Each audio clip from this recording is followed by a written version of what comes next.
Question number 15, নিচের কোন ভেক্টরের পাদবিন্দু ও শীর্ষবিন্দু একই? অপশন ক সমরেখ ভেক্টর। এখন সমরেখ ভেক্টর কি? সমরেখ ভেক্টর, যখন তোমরা কোনো টপিক পড়বা নামটার দিকে একটু ভালো করে ফোকাস করিও, কারণ নামটা অনেক কিছু মিন করে। দেখো তো সমরেখ ভেক্টর, তার মানে একই রেখায় থাকতে হবে না, যে এটা একটা রেখা আর এটা একটা ভেক্টর, আর মনে করো এটা আরেকটা ভেক্টর, এটা মনে করো এ ভেক্টর আর এটা হচ্ছে B vector. A vector B vector কি একই রেখার মধ্যে না? আবার দেখো যে একটা ভেক্টরের এটা হচ্ছে পাদবিন্দু, যেখান থেকে ভেক্টরটা শুরু হয় সেটাকে বলা হয় পাদবিন্দু বা ইনিশিয়াল পয়েন্ট, ইনিশিয়াল পয়েন্ট। আর যেখানে গিয়ে শেষ হয় সেটা হচ্ছে ফাইনাল পয়েন্ট বা শীর্ষবিন্দু, ফাইনাল পয়েন্ট। তো এখন এমন একটা ভেক্টর বের করতে হবে অপশন থেকে যার পাদবিন্দু আর শীর্ষবিন্দু একই। তো যদি দুইটা ভেক্টর সমরেখ হয়, এদের পাদবিন্দু শীর্ষবিন্দু কি একই হবে? যেমন এ ভেক্টরের পাদবিন্দু হচ্ছে এটা, শীর্ষবিন্দু হচ্ছে এটা, বি ভেক্টরের পাদবিন্দু এটা, শীর্ষবিন্দু এটা। তো এখানে তো পাদবিন্দু আর শীর্ষবিন্দু একই হবে না, রাইট? তাহলে ক অপশন কারেক্ট না। আর খ অপশনে বলা হয়েছে নাল ভেক্টর। নাল ভেক্টরের পরে আসছি, আগে গ অপশনটা দেখি। গ অপশন হচ্ছে একক ভেক্টর। একক ভেক্টর কাকে বলে? একক ভেক্টর, একক ভেক্টর বলা হয় যে ভেক্টরের মান 1 একক। তো ধরে নাও এটা হচ্ছে 10 একক মানের ভেক্টর, আর 1 একক মানে মনে করো এতটুকু। তো এই এতটুকু ভেক্টরের একটা পাদবিন্দু আছে না? এটাকে একটু জুম করে নিচ্ছি। তো এই এতটুকু ভেক্টরের একটা পাদবিন্দু আছে, আর একটা কি দেওয়া আছে? শীর্ষবিন্দু দেওয়া আছে। তো এই ভেক্টরের পাদবিন্দু আর শীর্ষবিন্দু কি কখনো এক হবে? কারণ একক তো একটা মান আছে না, অতএব একক ভেক্টর হবে না। তাহলে আমাদের গ অপশনও কারেক্ট না। আর ঘ অপশন দেওয়া আছে সমতলীয় ভেক্টর। আর ঘ অপশন কিভাবে কারেক্ট হতে পারে? যেখানে সমরেখ ভেক্টরই কারেক্ট হচ্ছে না, আর সমতলীয় কিভাবে কারেক্ট হবে?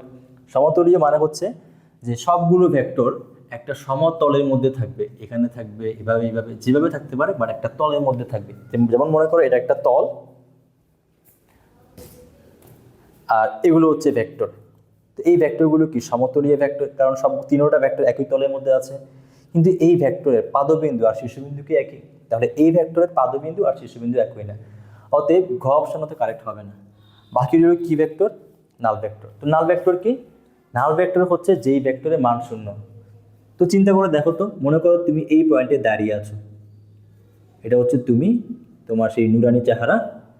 তো এটা হচ্ছে তুমি, যে তুমি এই পয়েন্টে দাঁড়িয়ে আছো। তো তুমি এই পয়েন্ট থেকে লড়ছো না, যেহেতু তুমি লড়ছো না, তোমার স্মরণ হচ্ছে না, তার মানে তোমার স্মরণের মান শূন্য। বাট তোমার ডিরেকশন কিন্তু যে কোনো দিকেই হতে পারে, আর সেজন্য বলা হয় নাল ভেক্টরের ডিরেকশন অসংজ্ঞায়িত। শূন্য ভেক্টর বা নাল ভেক্টরের ডিরেকশন হচ্ছে অসংজ্ঞায়িত, কারণ তুমি এই পয়েন্ট থেকে যে কোনো দিকে যেতে পারো। তুমি এই পয়েন্টে দাঁড়িয়ে আছো, তুমি চাইলে এই পয়েন্টে যেতে পারো, এই পয়েন্টে যেতে পারো, এই পয়েন্টে যেতে পারো। তো যে কোনো দিকেই তুমি যেতে পারো, তোমার দিক স্পেসিফিক না বা সংজ্ঞায়িত না, অতএব এখানে নাল ভেক্টরের দিক হবে অসংজ্ঞায়িত। কিন্তু আমাদের কোয়েশ্চেনে বলা হচ্ছে এমন একটা ভেক্টর খুঁজতে হবে যার পাদবিন্দু আর শীর্ষবিন্দু একই। তো এই পয়েন্টটা যখন তুমি এখানে দাঁড়িয়ে থাকো, তো তোমার স্মরণের পাদবিন্দু কোনটা? এটা। আবার তোমার স্মরণের শীর্ষবিন্দু কোনটা? এটা। তোমার পাদবিন্দুটা, শীর্ষবিন্দুটা। যেমন ধরো তুমি এখানে দাঁড়িয়ে আছো, এটা হচ্ছে তোমার পয়েন্ট, এই পয়েন্ট, তুমি এখানে দাঁড়িয়ে আছো। তো 1 সেকেন্ড, 2 সেকেন্ড, 3 সেকেন্ড, অনেক সময় পার হয়ে গেছে। তো তোমার শুরুতে অবস্থানটা, শেষে অবস্থানটা, তার মানে তোমার আদি অবস্থান আর শেষ অবস্থান একই। যেহেতু তোমার আদি অবস্থান আর শেষ অবস্থান একই, অতএব তোমার স্মরণের মান হবে কত? শূন্য। অতএব তোমার স্মরণ হবে শূন্য ভেক্টর। তাহলে শূন্য ভেক্টর হচ্ছে এমন একটা ভেক্টর যে ভেক্টরের আদি অবস্থান আর শেষ অবস্থান একই, অর্থাৎ শীর্ষবিন্দু আর পাদবিন্দু একই। তাহলে আমাদের অপশন হচ্ছে খ। খ অপশন কারেক্ট অপশন।